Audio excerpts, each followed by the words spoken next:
함께 읽은 요한복음 21장 1절로 14절의 말씀으로 추적해 오셔서 추억해 하시는 예수님, 추적해 오셔서 추억해 하시는 예수님이라는 제목으로 하나님 말씀 나누도록 하겠습니다.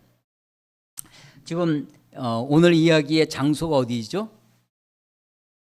디베랴 호수입니다. 디베랴 호수는 어디죠? 예, 갈릴리 호수의 다른 이름입니다. 갈릴리 호수라는 이름이 있는데 디베랴라고 지금 부르고 있어요. 물론 구약에는 이 갈릴리 호수를 긴네렛이라고 부른 이 하프처럼 이렇게 비파와 같은 그런 모양이다 해서 긴네렛이라고도 불렀고, 누가복음 5장에 보면 게네사렛이라는 이름으로도 불려지고 있습니다. 요한복음에는 계속해서 갈릴리 나오다가 이 마지막 부활 그 다음에 좀 디베랴라고 이름하는 것은 티베리우스 황제의 이름을 이렇게 티베리우스 황제를 추앙하는 의미로 그렇게 갖다 붙인 것입니다. 왜 디베랴라고 불렀을까요? 황제 이름을 거기다 붙였을까요? 이건 헤롯 안티바가 헤롯의 아들 대헤롯 말고 그레이트 헤롯이라고 하는 예수님 태어났을 때 2살 이하의 어린아이를 죽였던 그 아버지 헤롯 말고 아들 헤롯입니다. 헤롯 안티파가 기원 후 AD 25년경에 그 당시 로마 황제 이름을 붙였다는 거예요. 우리가 예를 들어서 서울의 젖줄이라고 할 수 있는 서울의 그 한강을 트럼펫 리버라고 이름을 붙이면 어떻게 될 것 같습니까? 이재명 대통령이 그렇게 이름을 갖다 붙인다고 하면 왜 붙이겠어요? 예, 트럼펫에게 아부하려고 하는 거죠. 그런 것이, 우리 지금 전쟁을 하고 있는 이란의 수도가 테헤란입니다.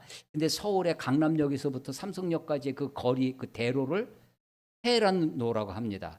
박정희 대통령 때 그 중동의 기름 산유국들과 관계를 좋게 하기 위해서 외교 관계를 맺고 테헤란에는 서울로가 있다고 그래요. 안 가봐서 모르는데 테헤란과 서울과 자매 결연을 맺습니다. 그래서 테헤란에는 서울로, 서울 스트리트가 있고 한국 서울에는 테헤란로가 있습니다. 뜬금없는 거죠.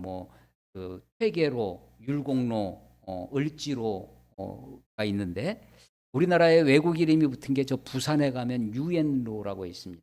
6.25 전쟁 때 참전했던 유엔군을 기리는 유엔 공동묘지죠.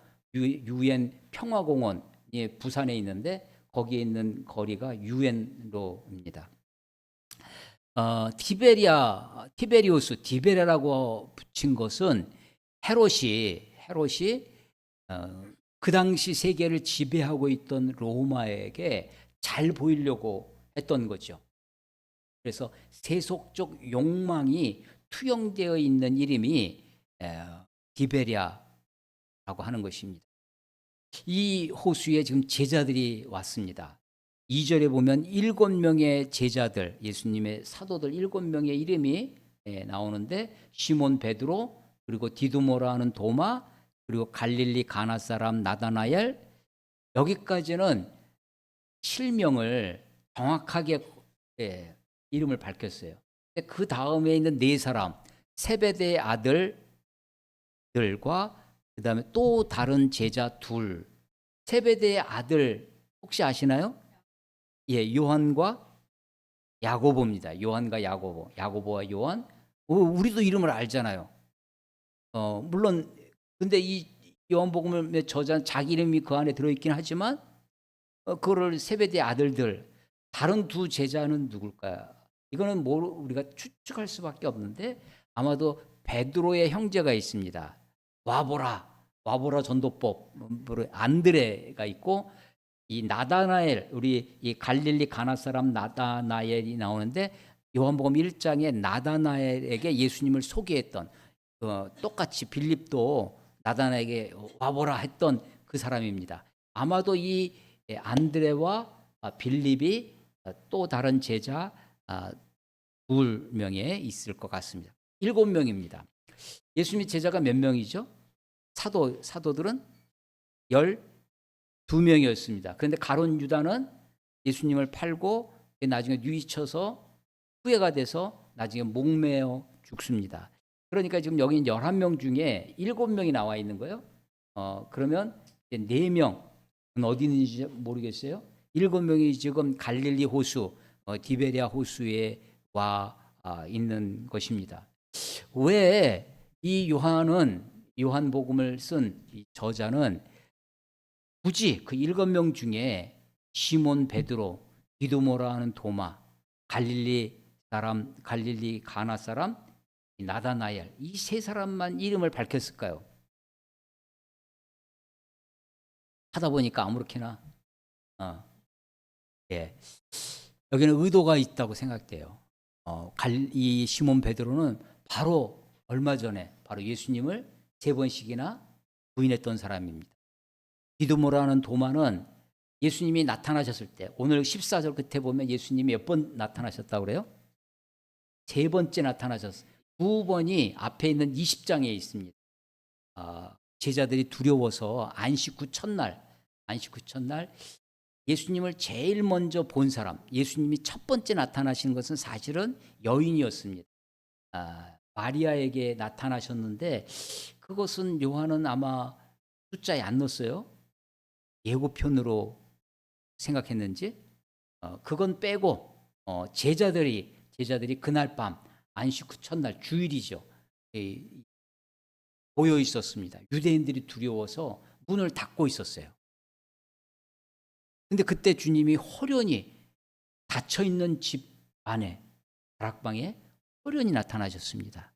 가운데 서서 너희에게 평강이 있을지어다 라고 말씀하시면서 그 못자국 난 손을 보여주시고 창자국 난 허리를, 옆구리를 보여줬죠. 근데 그 자리에 누가 없었냐면 공교롭게 도마가 없었어요.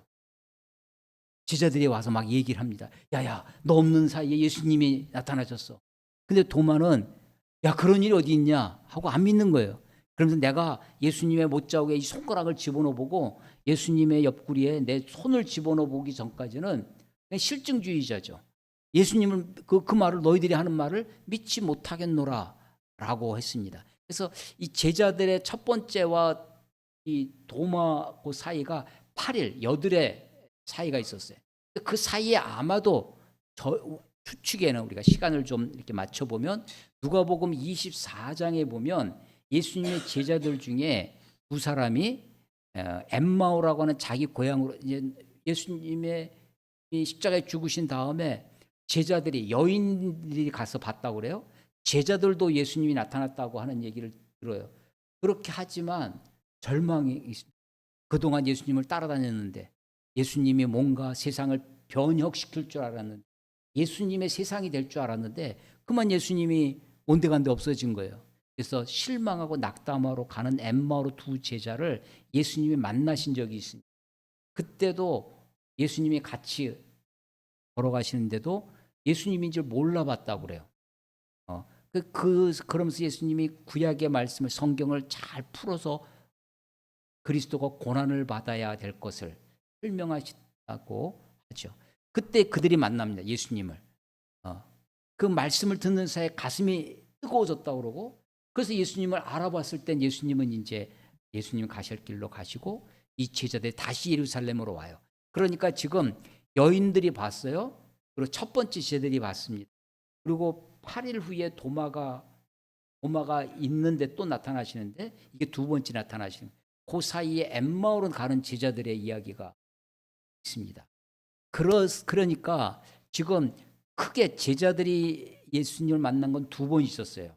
그리고 그 전에 예고편 같은 여인의 마리아가 나타나신 것, 엠마오로 가는 제자들에게 나타나신 것이 있었습니다. 도마가 있을 때 주님이 나타나셔서 야, 내 손가락 한번 넣어봐라. 옆구리 만져봐라. 그래요? 하면서 만져본 것이 아니라 도마가 그 앞에 주님 앞에 무릎을 꿇으면서 나의 주님, 나의 하나님라는 고백을 하게 되었다고 하는 것입니다. 그러면서 주님이 하신 말씀이 네가 나를 본고로 믿느냐? 보지 않고 믿는 것이 복되다라고 하시는죠. 사실은 어떻게 보면 우리가 제자들보다 더 복된 사람입니다. 우리는 보지 않았지만 예수님을 믿고 있기 때문이죠. 그렇게 예수님의 나타나심을 두 번의 제자들에게 나타나시고 여인에게 나타나시고 엠마오로 가는 제자들에게 나타나셨음에도 불구하고 지금 제자들이 어디가 있어요? 디베랴 호수, 갈릴리 호수가에 가 있습니다. 그러면서 3절에 시몬 베드로가 나는 물고기 잡으러 가노라. 그 갈릴리 가나 사람 나다나엘은 뭐냐? 베드로는 예수님을 3번 부인했고요. 이 도마는 예수님의 그 부활을 믿지 못해서 그 의심 많은 도마, 우리가 앞에다가 붙이는 수식어가 있거든요. 의심 많은 도마 이렇게 붙이. 그 도마였어요. 갈릴리 가나 사람 나다나엘은 앞에 1장에서부터 예수님 내가 그리스도를 봤다 하고 빌립이 막 했더니 야 갈릴리에서 나사렛에서 무슨 선한 것이 나겠느냐 말했던 그 사람입니다. 그래서 그 3사람의 이름만 지금 이렇게 거명이 정확하게 이름이 나와 있는 거예요. 베드로가 나는 물고기 잡으러 가노라. 이 말이 어떻게 들리십니까? 야, 나 이젠 물고기 잡으러 갈 거야. 이젠 하면서 허리띠에 동요 매고 이제 새롭게 시작하는 거야. 라고 하면서 의기충만해서 그렇게 야, 나 고기 잡으러 갈 거야. 그러는 걸까요? 아니면 자기가 배와 그물을 버려두고 3년 동안 예수님을 따라다녔는데 예수님이 십자가에 죽으시고 제들 앞에 나타나셨지만 특별히 제들에게 하신 말씀이 없어요. 성령을 받으라 라고 했는데 성령을 받아서 20장 그 첫 번째 나타나셨을 때 보면 성령을 받으라 말씀하세요. 성령을 받으면 여러분 우리가 성령을 받으면 어떻게 될 것 같아요? 성령을 받고 막 권능이 있고 막 다이나믹한 에너지가 막 솟아나고 막 열정이 생길 것 같은데 바로 그 다음에 성령을 받으라 하시고 그 다음에 20장 23절에 보면 너희가 누구의 죄를 죄든지 사하면 사하여 줄 것이요 누구의 죄든지 그대로 두면 그대로 있으리. 사죄의 말씀을 그러니까 성령이 우리에게 임하시면 우리의 그 성령의 능력 중에 하나가 뭐냐면 용서입니다. 사죄예요. 죄를 사하여 주시는 것, 용서의 능력이라는 거예요. 이게 요한복음과 사도행전에 나오는 성령과 요한복음의 성령이 사도행전의 오순절 성령의 강림의 그 하나님의 성령의 임재는 역사적인 임재고 그리고 그것은 특별하게 공개적인 임재였어요. 근데 요한복음의 성령의 임재는 내재적이라고 그랬죠. 보혜사 성령이 우리에게 임하시면 내가 예수님의 말씀을 깨닫게 되고 말씀이 생각나고 그런데 이제 철저히 예수님이 부활하시고 하나님 우편에 가신 다음에 우리에게 주시는 성령을 받으라. 그 능력이 어떻게 나타나냐면 사죄, 용서. 그러니까 십자가는 용서입니다. 우리를 한없이 용서해 주신 우리의 죄를 사하여 주시는 주님의 심벌. 베드로가 갈릴리 그렇게 예수님을 봤음에도 불구하고 갈릴리로 와 있는 거예요. 주님이 그들에게 추적해 오시는 것입니다. 나는 물고기 잡으러 가노라. 이 말은 어떻게 보면 체념에 가깝게 보입니다. 공이나 낚으러 가야 되겠다. 물론 이 사람의 원래 직업이 어부였습니다. 어부가 다시 3년 동안 어찌 보면 외도했죠. 배와 그물을 버려두고 주님을 쫓아 다시 돌아와서 물고기 잡는 것이 어떻게 보면 자연스러워 보일 수 있습니다. 그러나 이것은 그의 체념에 가깝습니다. 무기력함입니다. 공허합니다. 3년 동안 예수님을 따라다녔는데 내가 도대체 뭐 했나 이런 것이죠. 그 공허함 속에 제자들이 옆에 있던 제자들이 우리도 함께 가겠다라고 동조합니다. 덩달아 그래 우리도 가자 하고 나서는 거예요. 배에 올라서 밤새도록 고기를 낚는데 그날 밤 아무것도 잡지 못했다고 텅 빈 배, 허주, 텅 빈 배입니다. 사실은 배만 빈 게 아니에요. 배만 비어 있는 게 아니라 그들의 마음이 비어 있을 것입니다. 그들의 삶이 텅 빈 그런 상태였을 것입니다. 이야말로 공허합니다. 이 장면은 무엇과 오버랩되냐면 누가복음 5장 처음 예수님이 베드로를 만나셨을 때의 장면 오버랩됩니다. 예수님이 밤새도록 고기를 낚은 이제 그래도 한 마리도 낚지 못한 베드로에게 깊은 데로 가서 그물을 내리라 라고 할 때 내가 말씀에 의지하여 그물을 내리리다 라고 했던 누가복음 5장 처음 베드로를 만나시던 그 장면과, 그런데 그때는 밤새도록 베드로가 그물을 낚았다고 그래요. 그물을 던졌는데 그때는 아마 최선을 다해서 한마디로 낚으려고 그랬을 거예요. 근데 이 요한복음 21장의 이 밤은 어쩌면 허탄한 가운데 그냥 그렇게 그물을 던지고 있었을 것입니다. 허탕친 밤, 빈 배, 공허한 그들에게 주님이 찾아오십니다. 4절에 날이 새어갈 때 예수께서 바닷가에 서셨으나 제자들이 예수신 줄 알지 못하는, 예수님을 못 알아봐요. 이게 부활하신 예수님을 만난 제자들의 공통된 반응 중에 하나입니다. 예고편처럼 예수님의 나타나심을 제일 처음 본 사람이 마리아였어요. 근데 마리아는 예수님이 와서 여자여 어찌하여 울며 어찌하여 누구를 찾느냐라고 말씀하실 때 누군 줄 알았냐면 동산직인 줄 알았다고 합니다. 그래가지고 예수님한테 아니 당신이 이 예수님의 시신을 어디로 옮겼으면 나에게 좀 알려달라고 그렇게 간청합니다. 그때 예수님이 마리아야 라고 부르시는 그 음성에 그만 라보니여 선생님 하고 선생님 주님을 왜 못 알아봤을까요? 예수님을 3년씩이나 그야말로 가까이서 따르고 섬기고 했던 여인이, 제자들이 예수님을 못 알아보는 거예요. 예수님이 부활하셨는데 그 부활하신 예수님은 죽으신 예수님, 십자가에 죽으신 그 예수님, 바로 그 예수님이에요. 같지만 다릅니다. 변화된 예수님, 영광의 몸으로 부활하셨기 때문에 보혜사 성령을 또 다른 보혜사라고 할 때, 또 다른 보혜사를 우리가 보내주실 때 오른손과 왼손이 같은 손이지만 다르다라고 하는 것처럼 예수님이 부활하셨어요. 근데 영광의 몸으로 부활을 하셨습니다. 그래서 얼뜻 그들이 그 자리에서 곧바로 알아보지 못했다라고 하는 것이죠. 엠마오로 나가는 그 제자들도 예수님을 못 알아봤는데 이 갈릴리 여기 호수에서도 제자들이 예수님을 알지 못 알아봅니다. 5절에 예수께서 이르시되 얘들아 너에게 고기가 있느냐, 이 말은 어떻게 들리십니까? 야 이놈들아 너희들 밤새도록 해봐야 아무 소용없어, 그들을 다구치고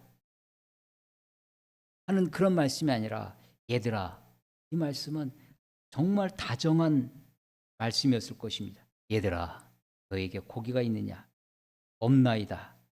6절에 그물을 배 오른편에 던지라 그리하면 잡으리라 하시니 이에 던졌더니 물고기가 많아 그물을 들 수 없다. 어떤 사람이 알지도 못하는 사람이 와서 그물을 배 오른편에 던지라고 합니다. 그런데 그대로 했다는 거예요. 어인 순종일까? 누가복음 5장에서 첫 번째 만났을 때는 베드로가 예수님이 그 호수 옆에서 호숫가에서 말씀을 가르쳤어요. 그 베드로가 그 옆에서 듣고 있다가 사람들이 많아지니까 예수님이 베드로에게 부탁합니다. 야, 배 좀 띄워다오. 예수님이 배에 오르셔서 배를 타고 호숫가에서 조금 떨어집니다. 이게 왜 그러냐면 호숫가에 있고 사람들이 마구 몰려들면 그 앞에 있는 사람들은 잘 보이고 잘 들려요. 근데 멀리 있는 뒤에 있는 사람들은 예수님이 안 보이는 거죠. 근데 사람들은 호숫가에 그대로 있고 예수님이 배를 타고 조금 떨어지면 시야가 넓어져서 다 볼 수 있고 다 들을 수 있게 하시는 거죠.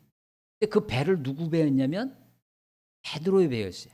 예수님의 말씀을 마치신 후에 베드로에게 가서 깊은 데로 가서 그물을 내리라고 말씀. 그러니까 그동안에 하셨던 말씀이 있어요. 그 말씀을 누가 가장 잘 들었냐면 베드로가 제일 잘 들었어요.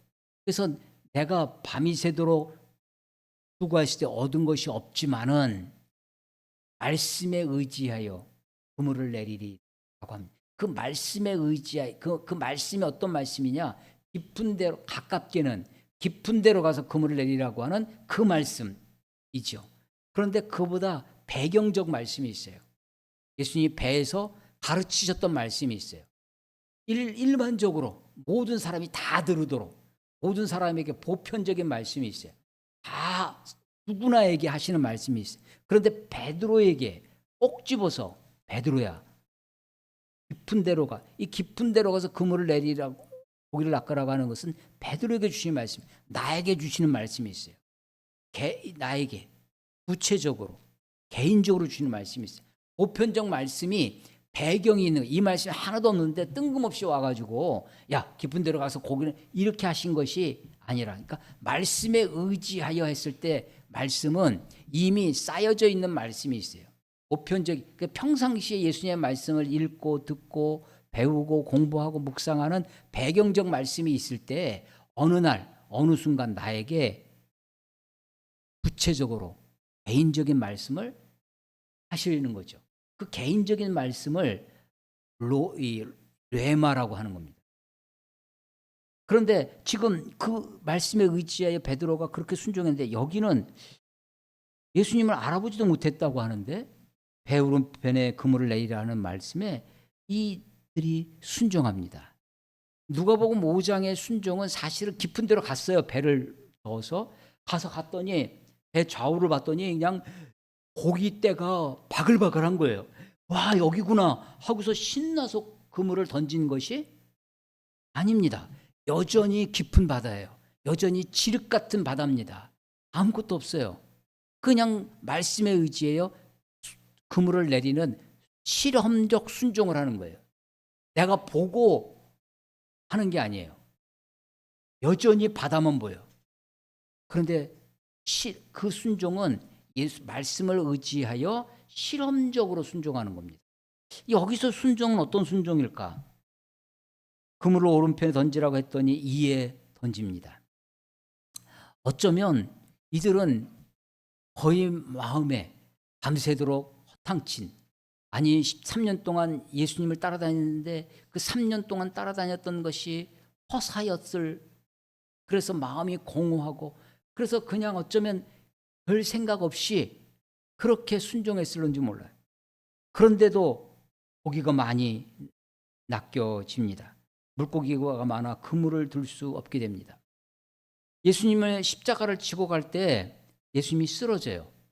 그랬더니 로마 군병이 지나가던 구경하고 있던 사람 구레네 시몬을 잡아다가 로마법에는 이 사람을 강제 징용을 할 수 있습니다.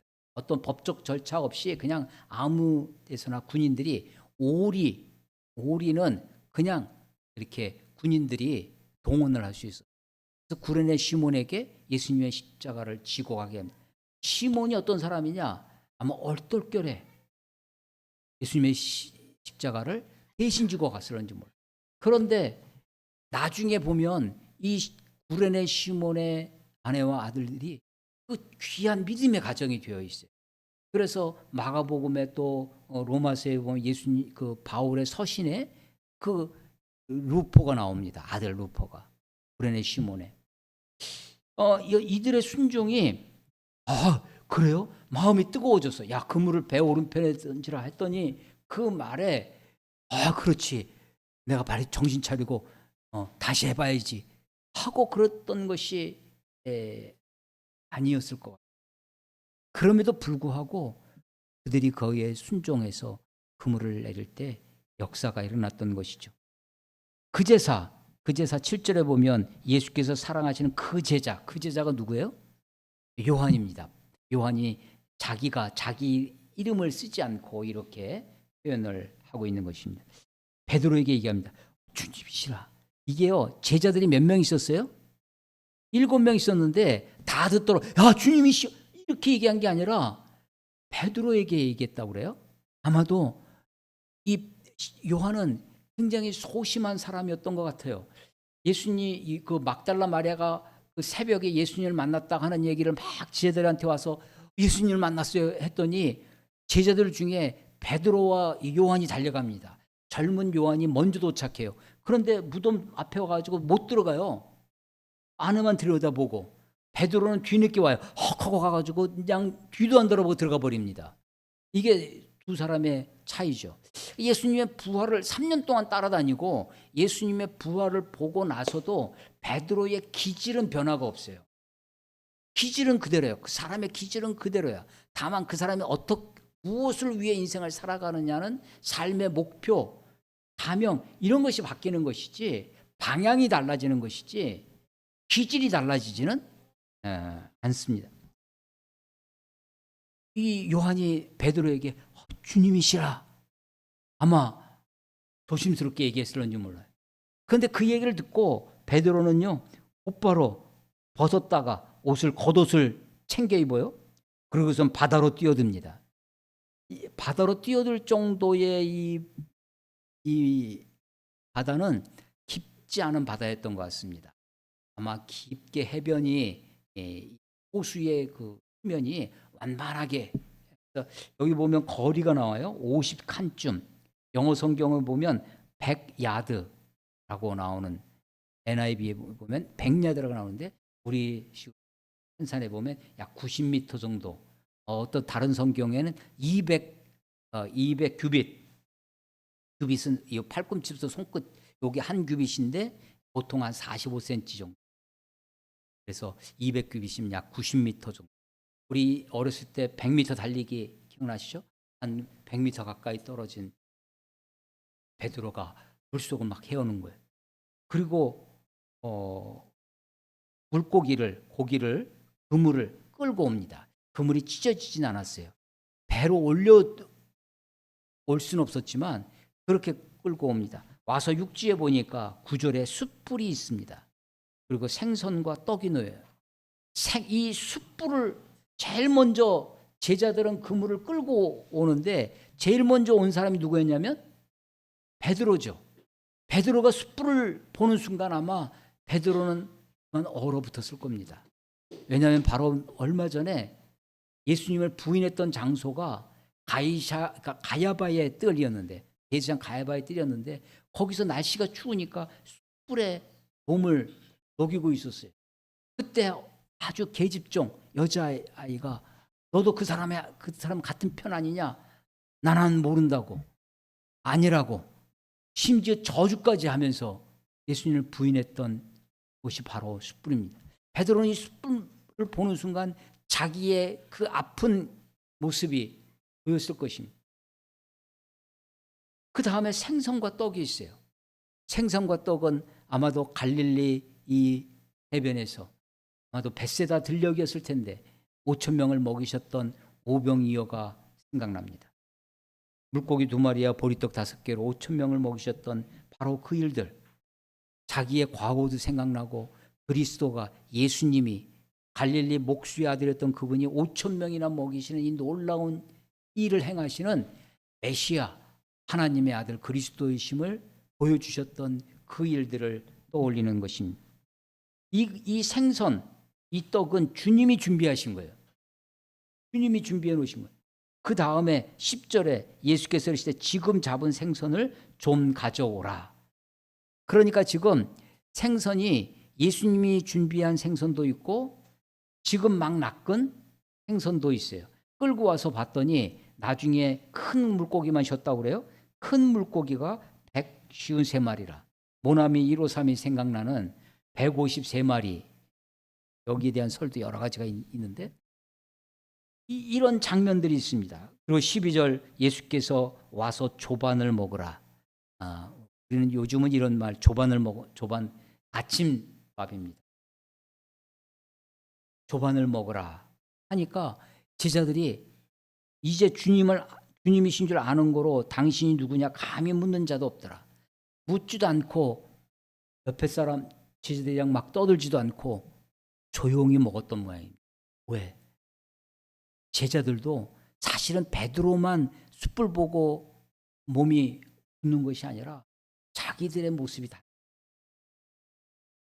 감히 주님 여기까지 오셨어요? 막 반가워서 막 이런 게 아니라 아무 말 없이 조용히 아침 식사를 하는 것입니다. 식사를 해요. 생선과 떡으로 밥 먹는 것, 우리 이거를 밥 먹는 입을 식구라고 합니다. 가족을 이루는 다른 말이죠. 요한계시록 3장 20절에 보면 내가 문 밖에서 두드리느니 누구든지 내 음성을 듣고 문을 열면 내가 그에게로 들어가 그로 더불어 먹고 나는 그와 더불어 먹으리라. 함께 먹는 것, 이 공동 식사는 내가 당신을 맞이했다, 받아준다 라고 하는 강력한 사인입니다. 유대인들이 이방인들과 같이 식사를 하지 않아요. 그것은 거절, 배제, 배척의 사인이죠. 근데 같이 먹는 것, 받아줌, 용납, 수용의 사인입니다.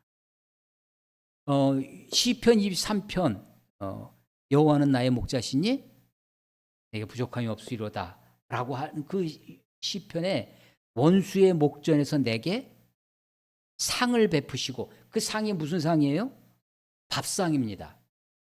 상장을 수여한다 그 상이 아니라 원수의 목전 앞에서 내가 얼마나 두렵고 떨고 막 긴장하고 있어야 돼요. 살벌한 그 원수의 목전에 임에도 불구하고 하나님이, 목자이신 우리 하나님이 우리들에게 뭘 베푸신다고요? 상을 베푸셔요. 밥상을 베푸셔서.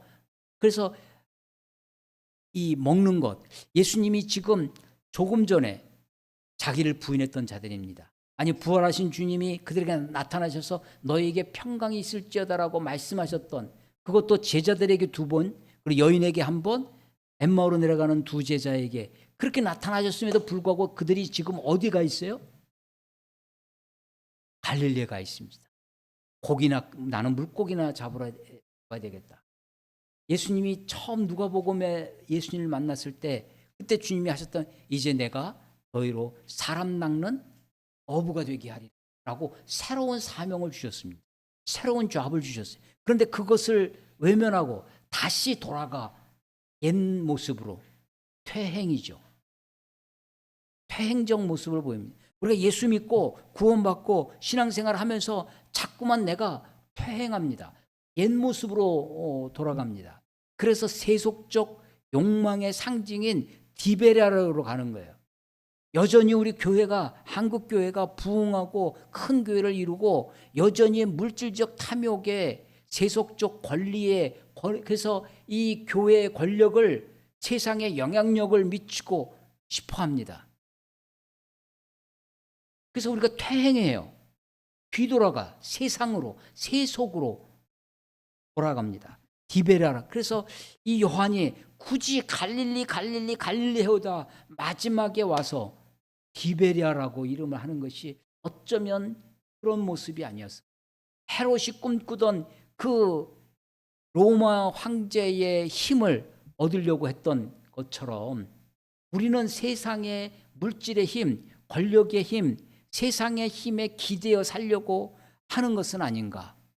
그런데 3년 동안 예수님을 따라다녀 봤지만, 교회 생활 열심히 해봤지만 별거 없더라.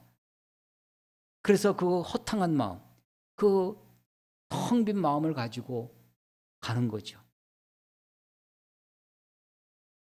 주님은 그들을 갈릴리 호수까지 추적해 오셨습니다.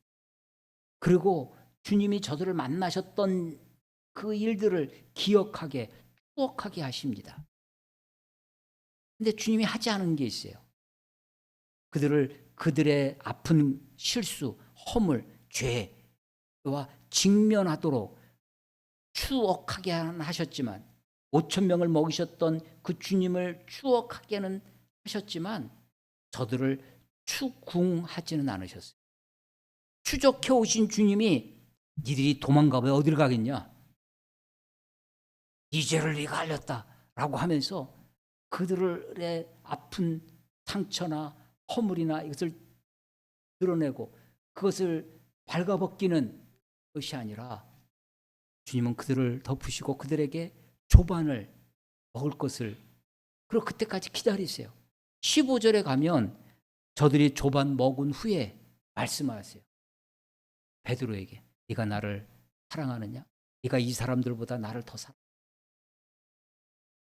그래서 내가 주를 사랑하는 줄 주께서 하시나이다.